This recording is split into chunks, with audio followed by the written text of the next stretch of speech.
Everything you need to know in more than 5 minutes. Hello everyone, this is a follow-up video to the 5-minute guide. I want to experiment with longer guides now to go a little bit more in depth for you if you want more information on the champion. So we're looking at a Misfortune game simultaneously. I will go over the runes, the items, everything, all the options, and simultaneously we will watch the early game, the mid game, and the late game and see how this player plays. First of all, rune choices. This player, he went for a Conqueror rune page, which first and foremost always is a mistake. So there is this guy on the Misfortune subreddit called A Curia. He labbed out, he wrote a program to brute force all the builds and labbed out what's optimal and what's not. And Conqueror, it is nice in theory because you can stack up and, you know, Adaptive Force, AD, attack damage is the most important stat on Misfortune period. But even in the most optimal scenarios for Conqueror, press the attack will still deal roughly 6% more damage. So if you play an auto-attack based build, press the attack is always optimal. So this player, he started with heal and flash, which is fine. Exhaust on AD carries, however, is very good, and you should pick exhaust in most cases, I think. I will also pick exhaust more often myself. And he started W level 1, which is very good, because W level 1 on an auto-attack based build, which should always be a Kraken Slayer build, you want to have W to push the wave fast to get level 2 first, which did not work out for them here because they needed to leash, which you need to accept. You need to just let them have level 2. But you want to have W level 1 and then max W by level 10. 3 points in Q is enough for the lane phase. However, if the enemy lane is very susceptible to poke, which their lane is, by the way, in this case you could also go for Emax with Arcane Comet as a keystone. So there's one thing we need to address here, which is Dark Harvest. Dark Harvest is, with Duskblade, is wildly popular right now, but Dark Harvest is a power fantasy and a trap. It's never optimal, not a single case. Even if, this is also one of the calculations coming from A Curia, even if you have 20 Dark Harvest stacks and you proc it 5 times in a single team fight, you will still have less value than with press the attack in a comparable team fight. You need like triple-digit Dark Harvest stacks for it to be stronger or comparably close to press the attack. This is mainly because of press the attack's % damage increase, which works with all your items and stuff. It scales incredibly well. Press the attack, easily the best rune on Misfortune when you go for the Kraken Slayer build. Typically, crit is not very good on Misfortune because Misfortune has very low base AD and crit scales with the AD you have, therefore she just uses it worse than other champions. However, some of you might argue Misfortune's ult does have a crit scaling. Well, this is true, the scaling is mediocre at best and doesn't compare to crazy crit scalings like Caitlyn headshots or Tristana E or whatever. So crit is not really good on Misfortune historically speaking. She has been building lethality for the last couple seasons, but Kraken Slayer is just such a good item on her that you don't really want to pass on it. She can very effectively proc it. Also press the attack, it's the same condition, right? You hit them 3 times, auto Q auto, that's your bread and butter combo, instantly procs your keystone and gets 1 trigger off of your mythic item. So you definitely want Kraken Slayer, but let's talk about the runes real quick. So Overheal is also an amazing rune on Misfortune. She's the best Overheal user in the game. You should always take it. This player took Presence of Mind, which is a shame.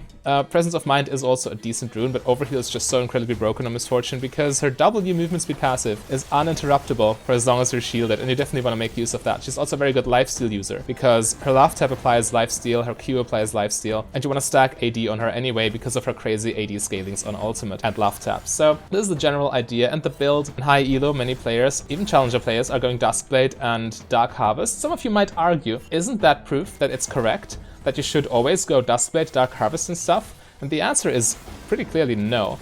Because if challenger players always were correct with their builds, all of them would be playing the same build, which is not the case. There are players who go for press the attack, there are players who go for Arcane Comet. They are quite divided on topic. Some of them are not Misfortune one-tricks or don't theory craft as much, they're just good at the game's fundamentals, which causes them to reach challengers, and that's not an argument. Just because most players in high elo are doing it does not mean it's correct. So, Kraken Slayer, insane Misfortune mythic item, and you also most certainly want Lord Dominic's Regards on top of it. But the question is, what else do you want to have? If you don't have any form of mana sustain, you might want to go for Essence Reaver, which is fair enough. Essence Reaver is a good Misfortune item, and if you pick Overheal, which is correct, Overheal, the correct rune page, real quick, press the attack, Overheal, Legend Bloodline, and then you either go Cut Down or Coup de Grace. So you want Cut Down obviously when the enemy team has a lot of hyper tanks with a lot of HP, Cho'Gath for example, or Zac.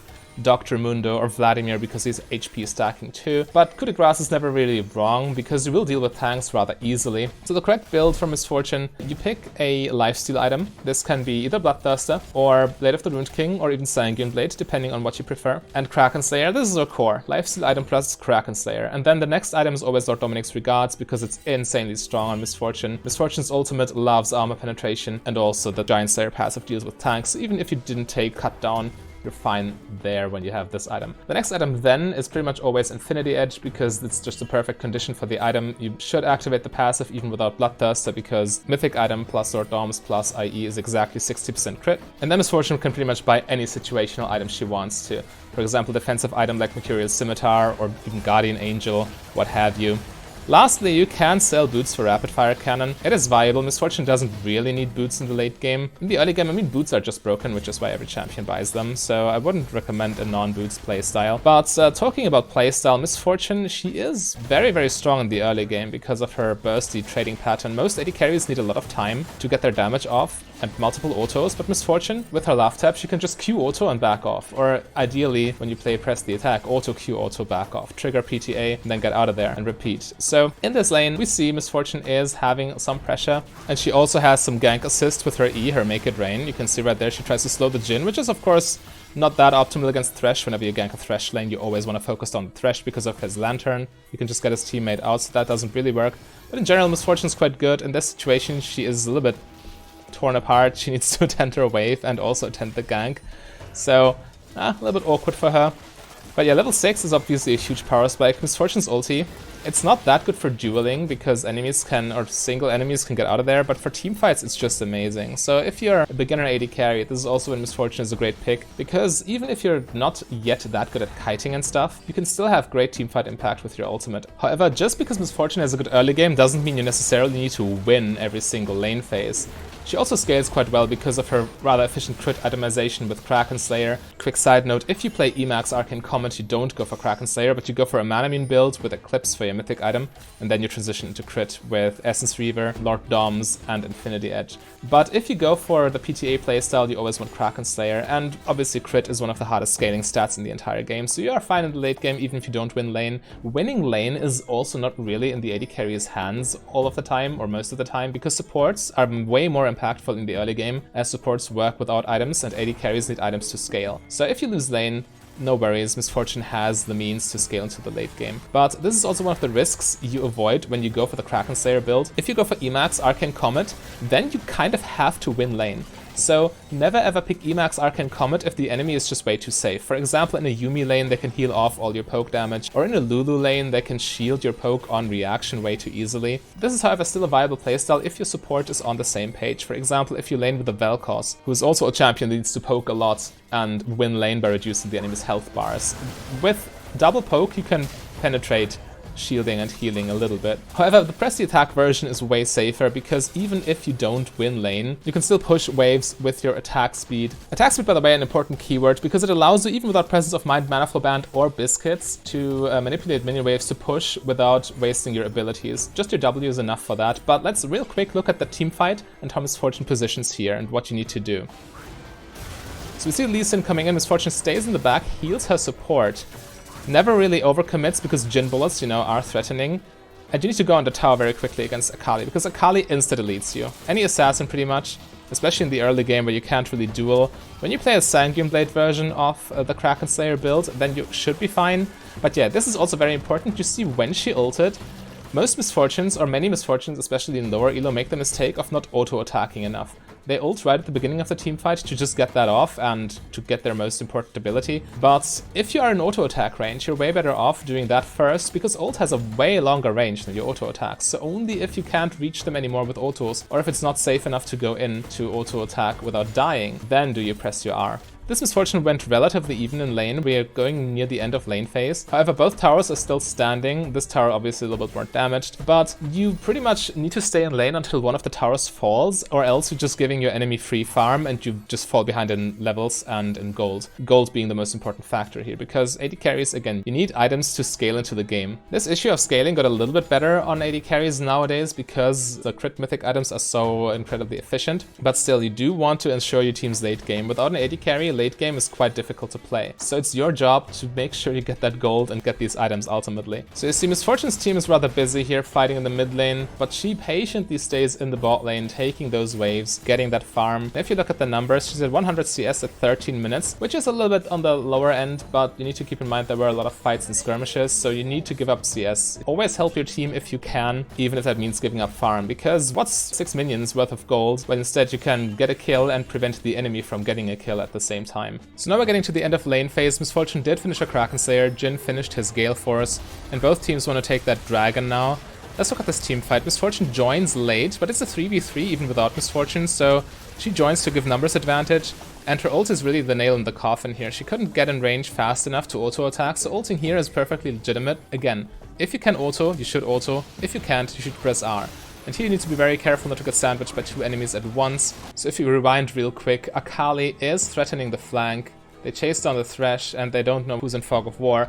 But it's very important that Misfortune takes note, watches her minimap, and she's actually quite lucky that Darius flashes over the wall to join the fight and not instantly goes on her. Had he not done this, the team could have turned, but as an AD carry, your job is pretty much to never die. That's one of your top priorities. This dragon is always a little bit risky for blue team, because blue team can't really approach dragon without going through a lot of choke points, whereas red team has an instant escape path in the jungle and doesn't need to overcommit to actually pressure the dragon. So dragons are always easy to take when you're on red team and hard to take when you're on blue team. The reverse is true for this pit here because, you know, blue team can just freely go there and disengage, whereas the red team needs to go through the choke points, just a side note. So technically lane phase is still going on because the towers in bot lane are there. However, no one's covering mid lane here, so taking that wave is completely legitimate for Misfortune. However, you do always need to keep those bot towers in mind. So if your team is not covering, here Galio goes bot lane, so it's fine. You do need to go there immediately. And, well, in this game, Galio goes bot, which means mid lane is free and Misfortune can farm the mid lane. It's completely legitimate. It's 17 minutes into the game. You don't need to be sitting at your tower if your teammates cover it. You don't want to let farm go to waste. That's pretty much the entire idea. If you ultimately end up in the bot lane or in the mid lane, it's not too big a difference. You need to go with the flow of the solo queue madness. As I've mentioned earlier, as an AD carry, your job is to always stay alive so you can farm and so you can impact team fights when the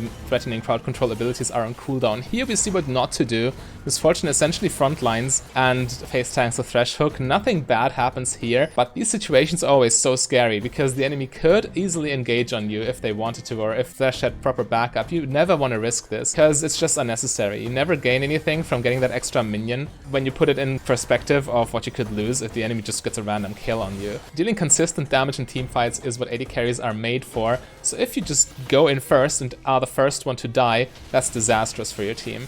Here we see the engages happen before the AD carry joins. I mean, they kind of get caught out with numbers disadvantage, but the same concepts hold true. If you go in first as an AD carry here, if you're the one getting engaged on, your team might actually lose the exchange. However, when you go in last or when you go in after the main engage tools are burned, no risk for you and you can cleanly apply your auto attacks. Sometimes it's a very fine line between trying to get farm and gold and not dying. You see right here, Misfortune went for the wave mid lane and needed to burn her flash not to get flanked by the Akali. You should only go for CS when it's absolutely free, because had Misfortune died here, this team fight would have been doomed. However, now, because of her good reaction with flash and Bart's mythic item, she is able to still impact the team fight with her ultimate. However, had she been full health, she could walk up way more freely and start auto-attacking. So these mistakes, even if you don't die, they can cost you a lot, so you need to be very careful with that. A good indicator whether you should farm or not is Fog of War. So can you see the enemy? If no, you need to assume they're coming for you, because as an AD carry, you're the juiciest target on the map. And when you farm minions, minions give vision. So when you farm minions, they always see you. So they will be heading towards you. By the way, this is the first time I do a guide like this in this format, in combination with a spontaneous commentary to a replay. Let me know if you like it or not, because if you do, then I'm fine doing more of these. So you can see that here the red team is preparing an engage, and Misfortune, well, she follows. It's fine because you don't need to be early, you just need to be there when the crowd control abilities are blown so you can apply your damage, which is exactly what happens. She uses her auto attacks and follows up her team's engages with her damage. However, this is a little bit risky, walking through Fog of War into the Darius. You could die here, however this Misfortune is quite fed with Bloodthirster, again showing why lifesteal is so good on this champion. Misfortune, by the way, also the best Bloodthirster user in the entire game, for the same reason she's the best overheal user in the game. So this was quite lucky. This could have gone very wrong because Misfortune didn't properly play around Fog of War, but this also gets to show you the great dueling potential of... okay, this is actually... yeah, okay. This is too much. Misfortune is a great duelist, actually, with all that lifesteal, because she uses lifesteal so incredibly well. This player also bought Rapid Fire Cannon, which is a mistake, by the way. You always need Lord Doms. You can never buy a non-attack damage item on Misfortune unless you are fine with trolling, really. Misfortune scales so hard off of AD because all her abilities synergize so nicely with it. W is an AD amplifier because more auto attacks means you apply your attack damage more often. And R has a crazy AD ratio, plus Love Tap also gaining a 100% AD ratio at level 13. In the early game it's a little bit weaker, but in the late game it's essentially like a free crit. When playing Misfortune, you also need to be aware of potential anti-synergy with your team and your ulti. For example, if you press R here and Bard just puts the enemy into stasis, that's kind of sad.